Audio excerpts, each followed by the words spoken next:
What the heck is this?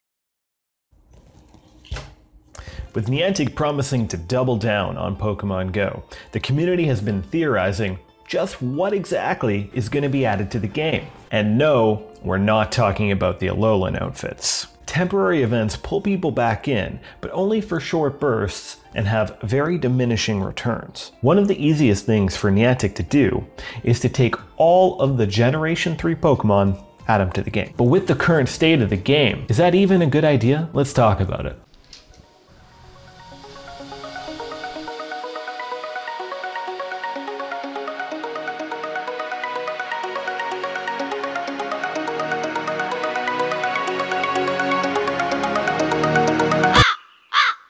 You probably thought that this was going to be a Pokemon Go vlog. Well, I forgot to record the audio, and now we're doing it here. A lot of the Pokemon Go community has been worried that Rare Candies are going to eliminate the need to hunt down rare Pokemon and nests, something that has been huge in the game since its inception. Generation 3 has 135 new Pokemon, 58 of which are evolutions. To complete your Hoenn Pokedex, you're going to need over 3,000 candies. That's a lot of raids. So, are rare candy stockpiles actually an issue? Instead of answering that question, I'm going to ask you another one. What if you could train your Pokemon just like in the main series games? Battling your way through with your favorite Pokemon as it becomes stronger, gains experience and power. Wouldn't that feel so much better than grinding repetitive raids in order to get a random drop universal power-up with no personality? Excessive rare candies remove one of the core elements of Pokemon that make it so great. Training and battling with your Pokemon as you grow closer with them and get stronger together. In the main series games, you'd only get a handful of rare candies. But in Pokemon Go, you get hundreds.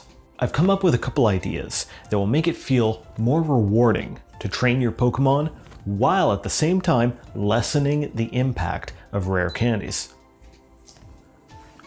Let's talk about gyms. Each time you defeat a Pokemon, you will gain 100 Stardust.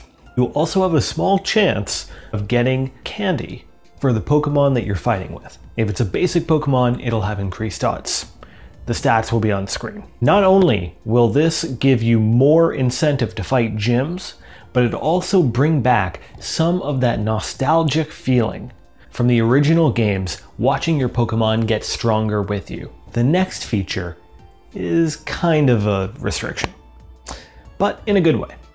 It'll have you thinking a little bit differently about the Pokemon in your inventory.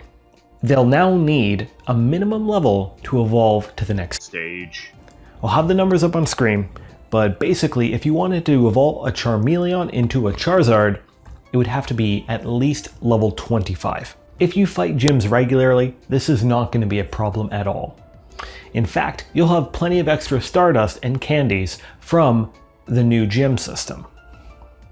However, if you just want to complete your new Pokedex with rare candies, this is going to make it a little bit harder to do that. These changes work together to make gym fights much more rewarding and also to make it feel like the Pokemon you're fighting with is personally getting stronger and maybe even getting to that point where it can evolve. I need to quickly talk about how these changes will affect new players. It'll actually help them more than veterans. This is because they're often going to be fighting with basic Pokemon, so it's more likely that they're going to be getting more candies from gym fights. If they still want to use a powerhouse, they can get one from a raid, or if they're lucky, find one in the wild. It'll be even more special than it would have been before.